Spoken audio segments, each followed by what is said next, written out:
배꼽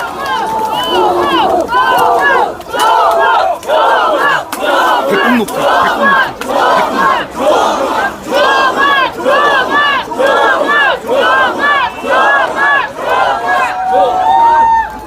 자, 그럼 지금부터 조국혁신당 대표 기자회견, 조국 대표의 기자회견을 시작하겠습니다. 기자회견을 시작 전에 저희가 여기를 왜 왔느냐, 이건 좀 설명을 드려야 될 것 같아서요.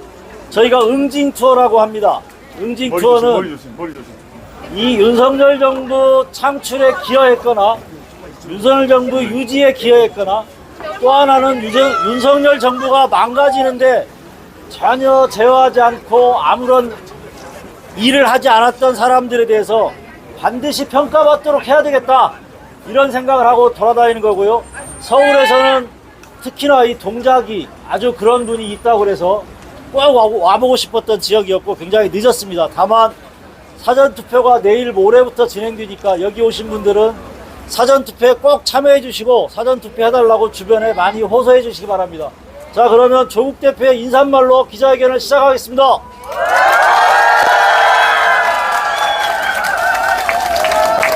안녕하십니까. 조국혁신당 대표 조국입니다.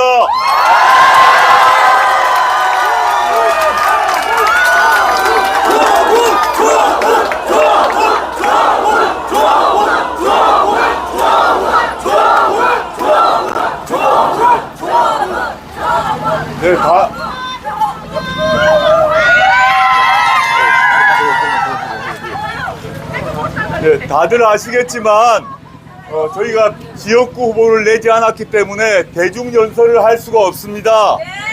그리고 또 아시겠지만 저희가 유세차도 쓸 수가 없고 마이크도 쓸 수가 없습니다. 양해해 주시고 오로지 여기 계신 언론사 기자분들과의 문담만 가능합니다. 그래서 저희가 이게 위헌이 아닌가라고 해서 위헌 제청을 했습니다만은 현재까지는 법을 지켜야 하기 때문에 많이 불편하시겠지만 기자분들과의 문담만 해야 됩니다. 우리 사무총장이 조금 전에 설명을 했습니다만은 저희가 지역구가 없지만 주요 지역구를 찾아서 저희 이렇게 기자회견을 하고 있습니다. 왜 여기에 이제 왔는지 어떤 생각을 갖고 있는지는 제가 먼저 말하기보다는 기자분들과의 질문과 대화, 대답 속에서 제 의견을 말씀드리도록 하겠습니다. 예, 보시면. 자, 그러면 혹시 여기에 기자분들 계시면 손을 들어주시고 소속과 직함을 밝혀주시기 바랍니다. 그런데 제가 하나 빼먹었네요. 너무 열기가 띄어서. 앞에 후보들. 우리 후보들, 조국혁신당의 비례대표 후보들을 먼저 좀 소개를 시켜드리겠습니다. 오른쪽부터 하겠습니다. 우리 배수진 후보입니다.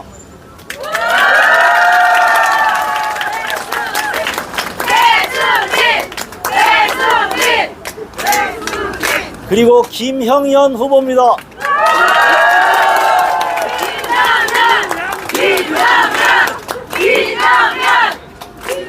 그리고 김재원 니아 후보입니다.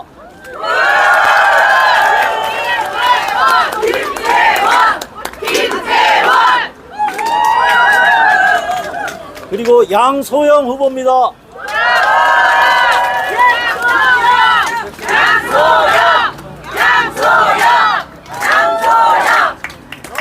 그리고 백선희 후보입니다.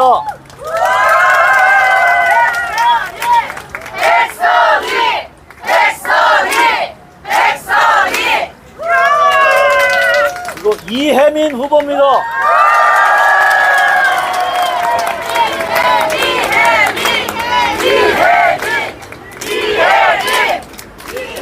남지은 후보입니다.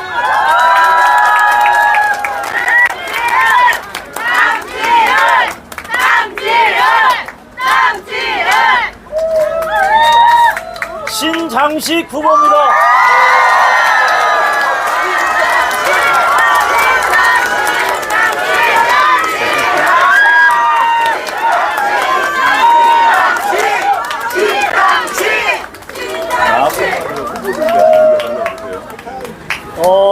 이상 소개는 마치고요. 조국 대표님한테 질문하실 분과 그다음에 후보들 중에 지정해서 질문하실 수 있으니까요.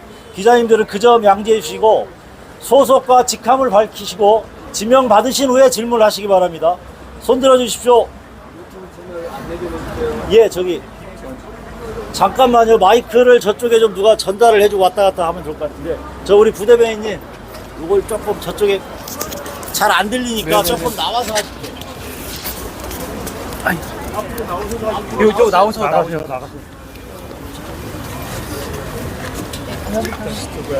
마이크는 좀 내려주시면. 잠깐만요. 여기 선 분들이면 잠깐만요. 방송 끊어져요. 잠깐만요. 뒤로 좀 빠지세요. 뒤에서 선이 민감해서. 아, 예, 대표님 안녕하십니까? 일요시사 안 들리시나요? 앞으로 가서 앞으로. 카메라에 걸릴 것 같아요. 네, 대표님 안녕하십니까? 일요시사 박희영 기자라고 합니다. 이번 선거 과정에서 계속해서 민주당과 합당 가능성은 없다고 말씀을 하셨는데요. 22대 국회에 들어가고 나서 민주당과의 관계 설정을 어떻게 하실 건지, 그리고 이제 국회에서 가장 첫 번째로 수행하고 싶은 과제가 무엇인지 두 가지 질문 드리겠습니다.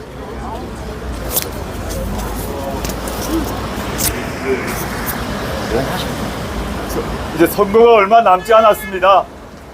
지금 조국혁신당에 대해서 국민 여러분께서 지지해주는 그 열기가 그대로 유지된다면 저희가 목표했던 10 플러스 알파는 달성할 수 있을 것 같습니다.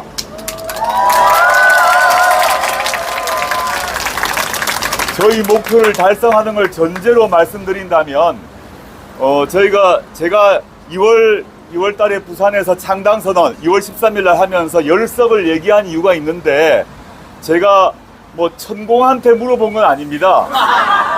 또 뭐 법사한테 물어봐서 10이라는 숫자를 받은 건 아닙니다. 다 이유가 있습니다.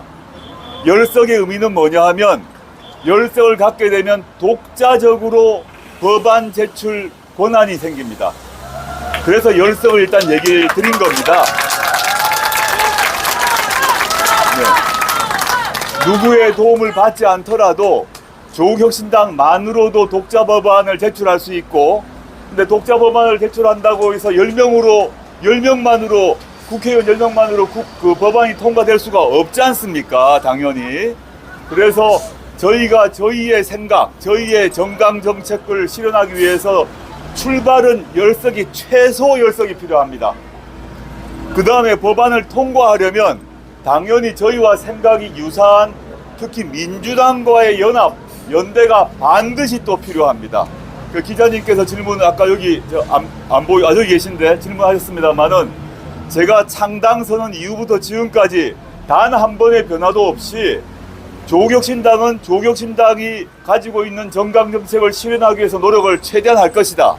근데 이거를 실현하기 위해서는 반드시 민주당과 협력과 연대를 할 것이란 말을 한 번도 바꾼 적이 없습니다.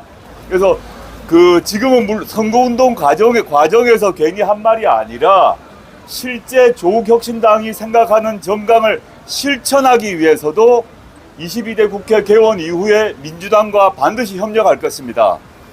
최근에 김민석 의원께서 원내교섭단체의 수를 지금 현재 20석에서 낮추겠다고 얘기를 하셨어요. 그게 또 실현된다면 저희의 발언권이 더 높아질 것입니다.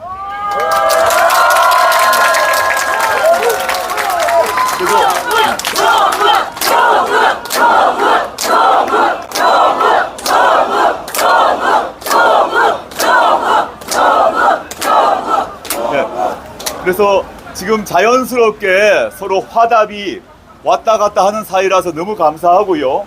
일단 22대 국회가 시작되면 기자님의 두 번째 질문과 관련이 있는데, 저희가 1호 법안으로 내세운 거는 한동훈 특검법입니다.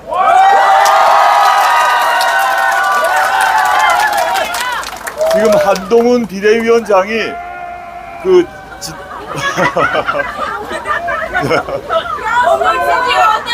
네. 잠깐만요. 예, 답변 좀 하고 말씀하세요.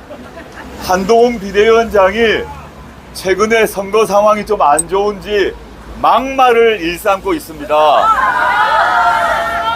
뭐 개 얘기를 한다거나 뭐 온갖 막말을 하는데, 그분이 4월 10일 이후에는, 4월 10일 총선 이후에는 국회의원도 아닐 것이고 비대위원장도 아마 아닐 것입니다. 저희가 조국혁신당이 1호 법안으로 한동훈 특검법을 제출할 것이고 법안 내용은 이미 사실 준비가 되어 있습니다. 조문까지 다 되어 있습니다. 그래서 당연히 저는 민주당도 이재명 대표께서 당연히 동의할 것이라고 믿습니다. 그래서 민주당과 조국혁신당이 힘을 합해서 한동훈 특검법안을 제출하고 그 다음에 민주당에서 제가 들은 바로는 김건희 여사 특검법을 종합특검법을 준비하는 것으로 알고 있습니다.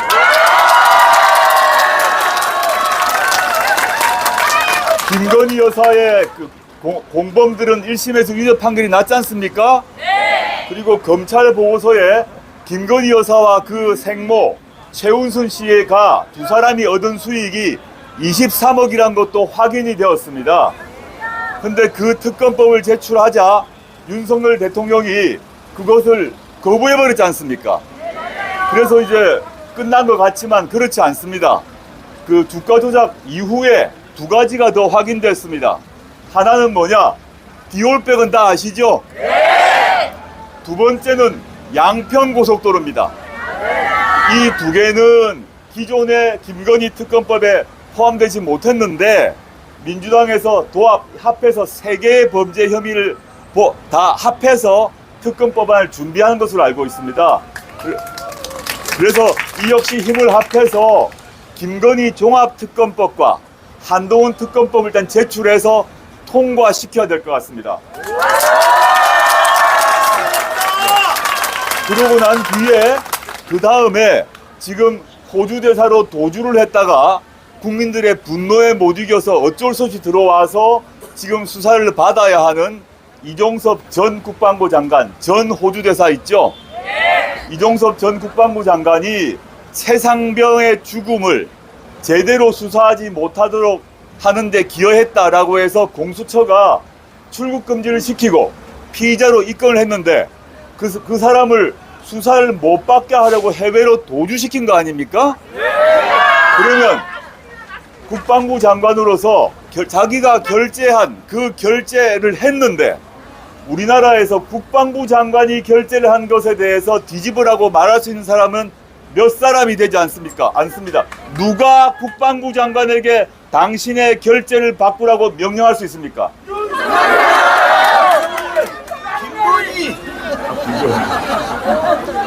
그리고 국방부 장관이었던 사람에게 당신 호주 대사로 가라고 지시할 수 있는 사람은 누굽니까? 즉 이종섭 전 장관이 자신의 결재를 바꾸게 만든 그 사람, 왜 어떤 사람이 무슨 이유로 이종섭 국방부 장관에게 너의 결재를 바꾸라고 명령했는지를 밝혀야 합니다. 그리고 공수처가 피의자로 입건하고 출국 금지를 했는 그 장관에게 호주로 도망가라고 지시한 그 사람 이 진상을 밝히기 위해서 우리는 국정조사를 열 것입니다.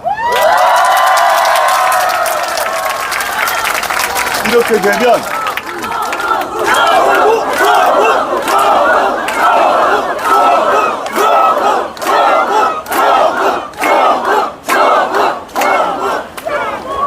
이렇게 되면 4월 총선 이후 총선이 끝나고 22대 국회가 열리면 전혀 다른 정치적 상황이 우리 앞에 닥칠 것입니다. 많은 국민들이 뭐 200석이다, 200석이지 않다, 그거 중요하지 않습니다. 200석이 안 되더라도 상관이 없습니다. 과거에 김대중 대통령은 평화민주당 시절에 70몇 석인가로 많은 것을 이루셨어요. 200석 가지고 200석의 숫자에 얽매일 필요가 없습니다. 벌써 며칠 전에 총선이 끝나지도 않았는데 여당 내에서 조혜진 후보가 뭐라고 했습니까? 윤석열 대통령 무릎 꿇으라고 했습니다. 또 며칠 전에는 또 다른 사람이 나타났죠. 함은경 후보가 뭐라고 했습니까? 윤석열 탈당하라고 했습니다. 강고해 보였던 검찰권을 가지고 압수수색권을 가지고 체포 구속권을 가지고 국민들을 겁박하고 언론들을 겁박하고 반대 세력을 처벌하고 했던 그 강고했던 권력의 성체에 이미 균열이 가기 시작합니다.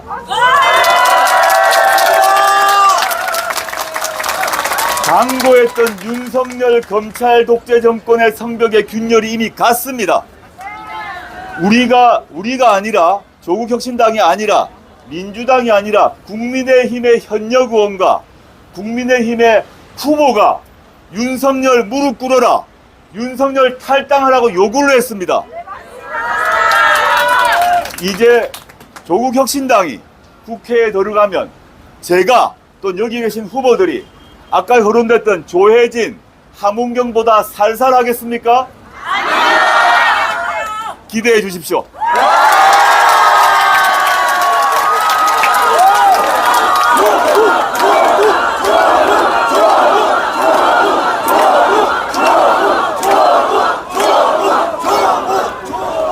자, 다음 질문 받겠습니다. 네, 질문도 많이 이게 안 들리기 때문에 앞으로 나오세요. 전혀 안 들립니다. 아, 네, 저 헤럴드 경제 최은지 기자입니다. 아, 선거가 이제 일주일 남았는데요, 대표님. 선거 그 각오 한 말씀 부탁드리고요. 선거가 일주일 남았는데 각오 한 말씀 부탁드리고요. 사전 투표 독려 메시지도 한 말씀 부탁드립니다. 그리고 오늘 이수역에 온 특별한 이유가 있으신지도 설명 부탁드립니다. 세 가지 질문하셨는데 각오는 그렇습니다. 제가 이제 2월 13일 날 창당 선언하고 3월 3일 창단했는데 지금 한 달도 안 된 신생 정당입니다. 저도 신참 정치인인데 저희가 너무너무 놀랄 정도로 국민 여러분들이 호응을 해주시고 박수를 쳐주셨습니다. 너무너무 감사하고 이런 자리에서 시민들, 국민들을 뵐 때마다 제가 울컥합니다. 너무 감사합니다. 제 각오는 그렇습니다. 제가 창당 선언한 그때부터 지금까지 한 번도 계속 반복하고 있습니다만은 저는 돌아갈 자리가 없습니다. 잔도를 불살랐습니다. 저는 정치를 하겠다고 선언하고 창당을 하겠다고 선언한 이상 문자 그대로 온몸을 던질 뿐입니다. 그 각오로 끝까지 갈 것입니다.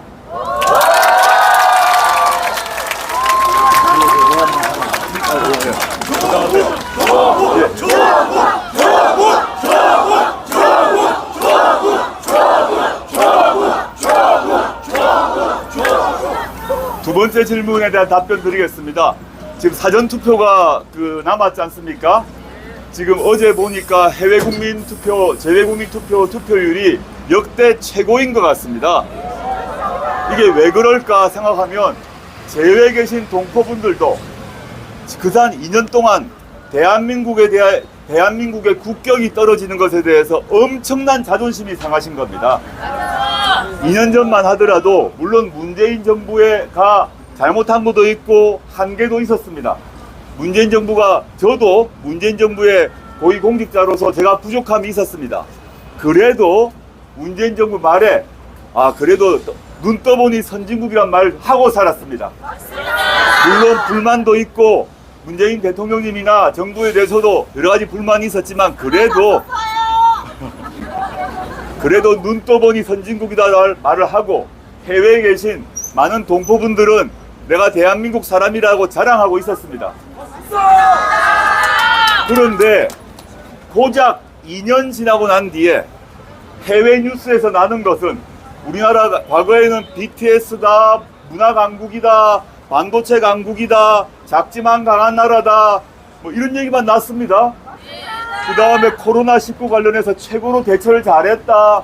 이걸 우리가 지금 다 자랑스러워 했어요. 근데 최근 2년간 해외 뉴스에 나온 게 뭡니까? 디올백 이런 게 나고 있습니다. 지금 해외 뉴스에서 대한민국 관련해서 나온 뉴스가 자랑스러운 게 없는 거죠. 그러니까 해외 동포들이 분노와 실망을 누르고 있다가 폭발적으로 투표를 하신 겁니다. 이제 우리 차례입니다. 이제 우리 차례입니다.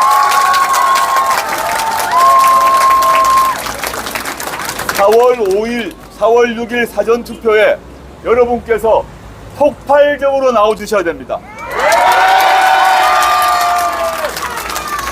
그리고 압도적인 기세로 윤석열 정권을 심판해야 됩니다. 그다음 세 번째 질문.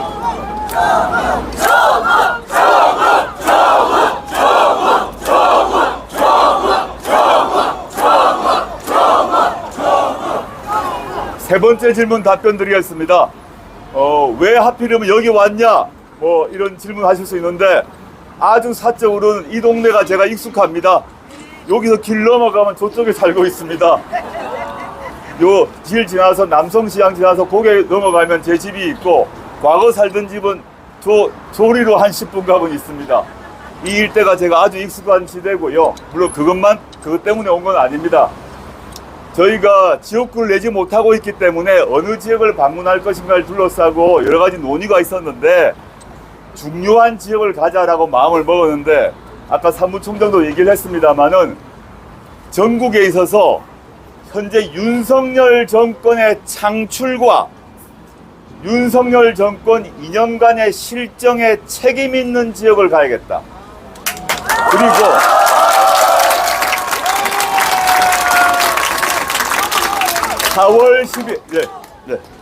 4월 10일 이후에 TV에서, 신문에서, 언론에서 얼굴을 보고 싶지 않은 사람이 있는 곳에 가야겠다. 다음에는 반드시 떨어져야 됩니다.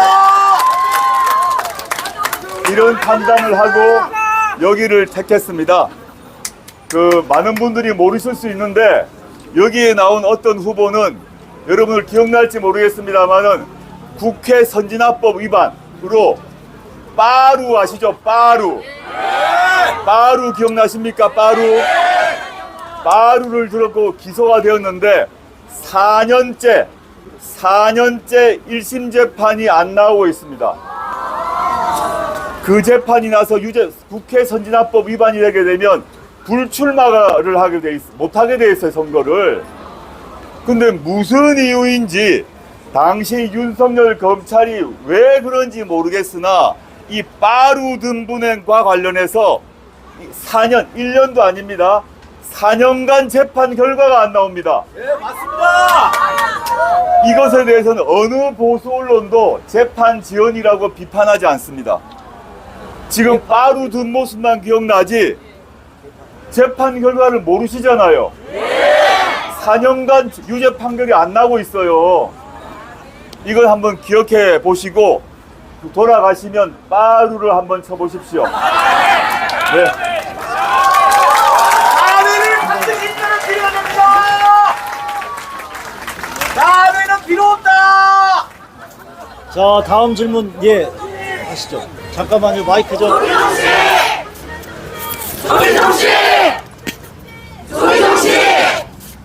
KQ뉴스의 박문혁 기자입니다. 반갑습니다, 대표님. 공간장 소리가 커져가지고 잘 안 들려요. KQ뉴스의 박문혁 기자인데요. 반갑습니다. 러시아 작가 니콜라이 알렉세이치가 쓴 강철은 어떻게 단련되는가라는 책을 알고 계신가요? 네, 알고 있습니다. 그러면 잔도를 태워버리셨다 그랬는데 과거에 도련님 조국을 버리고 현재 화이터 조국이 과거에 도련님인 조국을 버리고 현재 파이터가 된 강철이 된 조국을 단련시킨 1등 공신 3명만 얘기해 주세요. 저 뒤에서 잘 안 들리시죠? 조국혁신당 TV를 보시면 유튜브에서 아주 잘 들립니다. 다시 한번 유튜브에서 조국혁신당을 좀 시청해 주세요. 질문 사적인 그런 질문인데 다 답드리는 게 좋을 것 같습니다. 제가 평생 학자로 살았고 교수로 살았고 지식인으로 살았습니다. 정치한다는 생각이 없었고 민정수석 할 때도 민정수석 마치고 학교로 돌아갈 생각이었습니다. 제 제자들 박사 논문 지도 학생들이 많이 있었고 잠시 있어라 내가 돌아와서 논문 지도할게 라고 했습니다. 법무부 장관으로 가게 된 것도 당시에 문재인 대통령께서 출마하지 그러냐 그러는데 제가 학교로 가겠다라고 말씀드리고 입각을 선택을 했는데 운명의 여신이 저를 이끌었는지 모르겠지만 2019년 이후로 5년간 여러 가지 환란을 겪으면서 제가 더 이상 학자도 지식인도 아니다, 또 그렇게 돌아가지 않겠다라고 결심을 했습니다.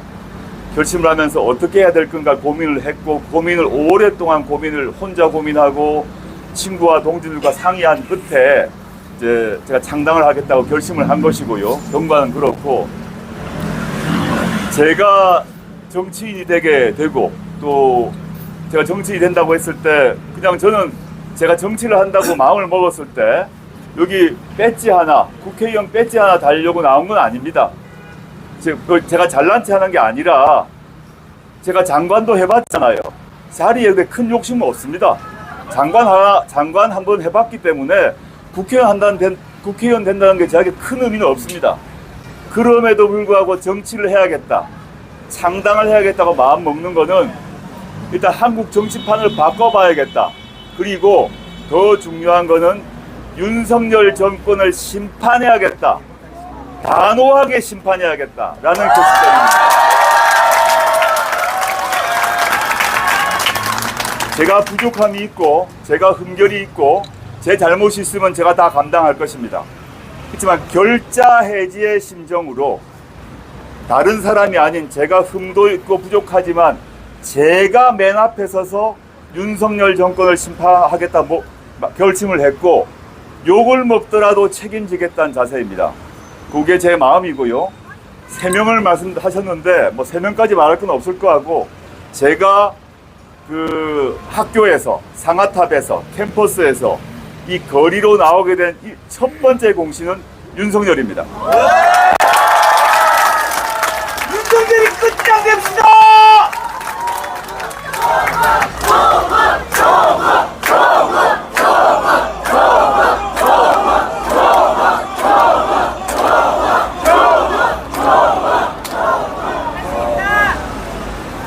네, 또 다른 질문. 예, 다음 질문 받겠습니다. 질문 없으신가요? 그러면 조국 대표의 마무리 인사하시고 기자회견을 종료하겠습니다. 하지 마세요. 한 분 더 있다고 한분 더 계시거든요. 아, 예, 저 두분 뒤에. 계시네, 두 분. 저기 계시네. 저 뒤에 안 들립니다. 안 들립니다. 나오셔야 돼요. 잠시 카메라 좀 비켜주세요. 뒤에가 지금 차량 소리 때문에 앞으로 오셔서 해주셔야 됩니다. 전혀 안 들립니다. 네, 여기서 전혀 안 나오셔야 들려요. 돼요. 자, 장윤선 기자님 앞으로.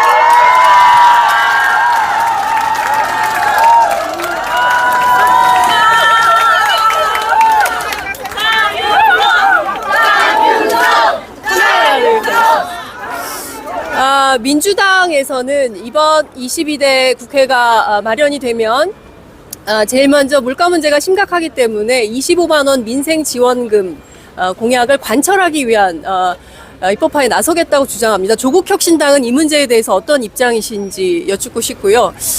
이재명 대표는 이번 선거를 특히 이 지역에 6번이나 왔습니다. 신한일전, 특히 과거에 있었던 친일 청산에 굉장히 무게를 두고 선거 캠페인을 하고 있는데요. 관련해서 조국혁신당의 조국 대표는 좀 어떤 생각이신지 여쭙겠습니다. 지금 저희가 전국을 돌다 보면 영세 자영업자들 많이 만나거든요. 그분들 말씀이 코로나19 때보다 더 힘들다 이런 말씀 많이 하십니다. 코로나19 때 다 문 닫았고 시민들 모두 집에 들어있는데도 엄청나게 어려운데 그때보다 더 힘들다는 말씀을 많이 하세요. 특히 지역을 가다 보면 지역의 구도심에 있는 건물의 1층은 거의 다 문 닫았습니다. 거의 공실입니다. 그런 상태더라고요. 그 점에서 제가 민주당의 공약을 보았는데 저는 기본적으로는 찬성입니다. 찬성이고, 남아있는 게 뭐냐면 저희 조국혁신당의 공약과도 관련이 있는데, 현재 이 우리나라 예산 관련해서 예산 편성권은 대통령에게 있지 않고 기재부에 있습니다. 기재부에 있어요.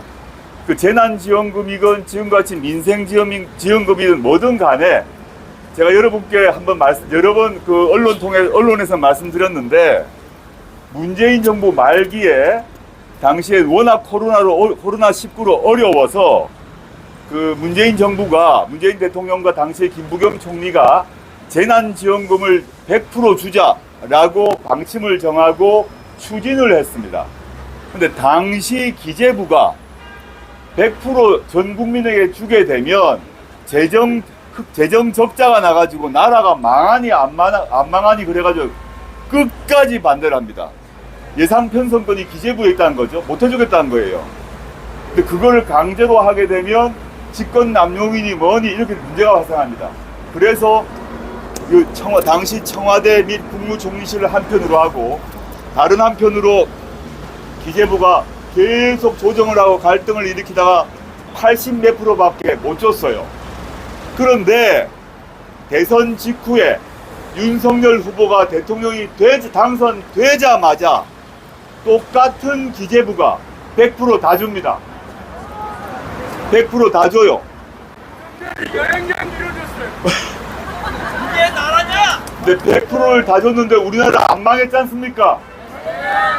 문재인 대통령이 재난지원금 100% 주자 할 때는 그렇게 주면 우리나라 망한다라고 했던 그 기재부가 윤석열 후보가 되자마자 다 줬어요. 이게 지금 이 기재부가 당시 문재인 대통령을 속인 것입니다. 지금 민주당에서 이재명 대표께서 그 25만 원 민생지원금을 주자라고 말씀하시고 저는 동의를 하는데 이거를 실현하려면 기재부를 바꿔야 됩니다. 그래서 조국혁신당이 기재부 개혁을 저희 그 홈페이지 우측 상단에 가보시면 강령이 있는데 거기에 기재부 개혁을 넣어둔 것입니다. 앞으로 절대 기재부는 우리가 내는 세금을 딱 풀어주고 있는 것입니다. 지금 예산이란 거는 하늘에 떨어진 게 아니라 여기 계신 국민들이 낸 세금입니다. 근로소득세건 또는 뭐 밥을 사드시건 물을 사드시건 술을 드시건 다 세금이 나갑니다. 그 세금이 모여서 예산이 형성되는데 그건 우리 돈이에요. 우리 돈. 그 돈을 결정하는 권을 기재부가 갖고 있다가 자기에게 마음이 안 드는 정부면 돈을 안 줘요. 근데 자기한테 마음이 들면 돈을 줘요. 이런 식으로는 안 되는 거죠. 그래서 요약하자면 지금 민생지원금을 25만 원 또는 액수야 나중에 논의를 해봐야겠습니다만 지원해야 된다. 이걸 지원하려면 기재부를 개혁해서 과거 김대중 노무현 정부 때처럼 예산처를 떼어내야 됩니다.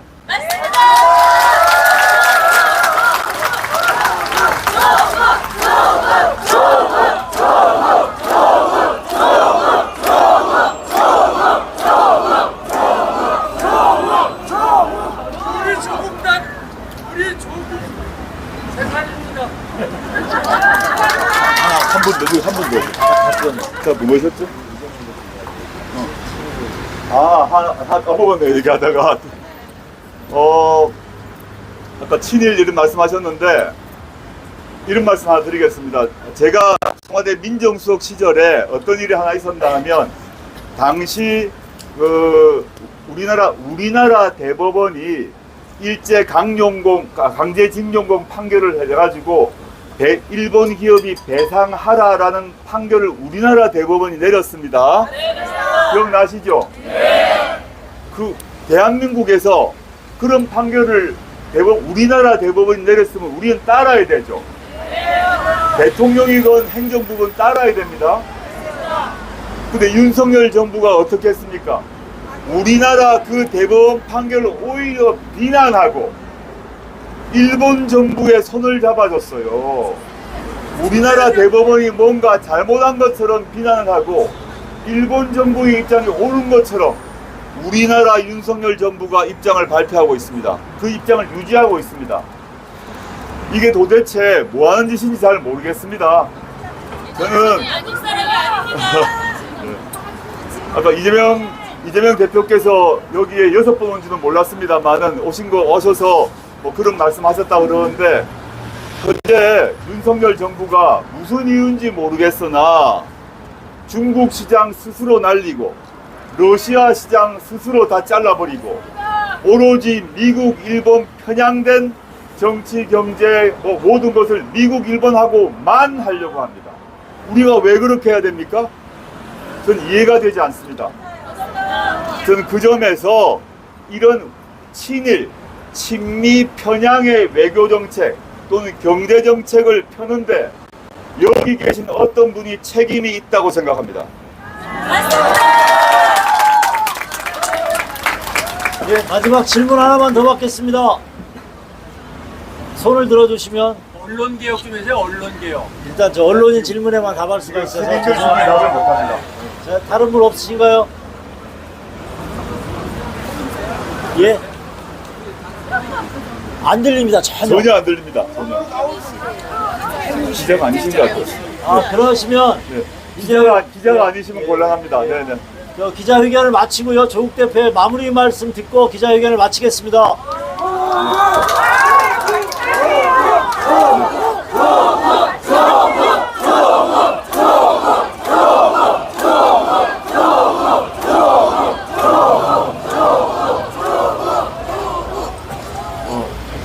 여기 이수역에 이 동작에 모이신 서울 시민 여러분, 제가 오늘 새벽에는 제주에 있다가 올라왔습니다. 4월 12일 얼마 남지 않았습니다. 근데 조국혁신당은 지금 다른 지역구 후보를 낸 정당과 다르게 모든 것을 이렇게 육성으로 생목으로 해야 됩니다. 이걸 이해를 해주시고 이 문제를 해결하시려면 여기 계신 시민들께서 조국혁신당이 내는 카드 뉴스건 동영상이건 뭐든 간에 주변에 가족, 친지, 친구, 지인, 사돈, 팔촌 모두에게 알려주셔야 됩니다. 그것 없이 제가 아무리 얘기를 해도 육성으로 전달이 될 수가 없지 않습니까? 저희는 유세차를 쓸 수도 없습니다. 마이크도 쓸 수가 없습니다. 여기 계신 분이 좀 도와주십시오. 시민 여러분께서 도와주신다면 저희가 창당 선언 이후 약속했던 또 제가 또 약속했던 여러 가지 공약과 정책 반드시 만들어 보고 실현시켜 보겠습니다.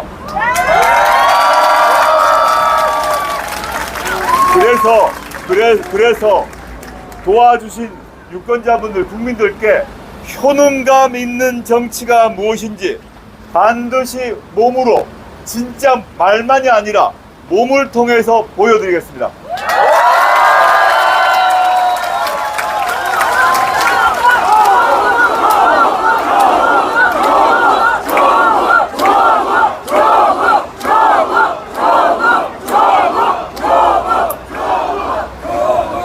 이상 기자회견을 마치겠습니다. 그런데 보통 다른 지역 가면 사진을 찍었는데요. 오늘은 시간도 늦은데다가 공간이 협소해서 안전사고의 위험이 있어서 사진은 생략하도록 하겠습니다. 이해 좀 해주십시오. 네, 이상 마치겠습니다. 감사합니다.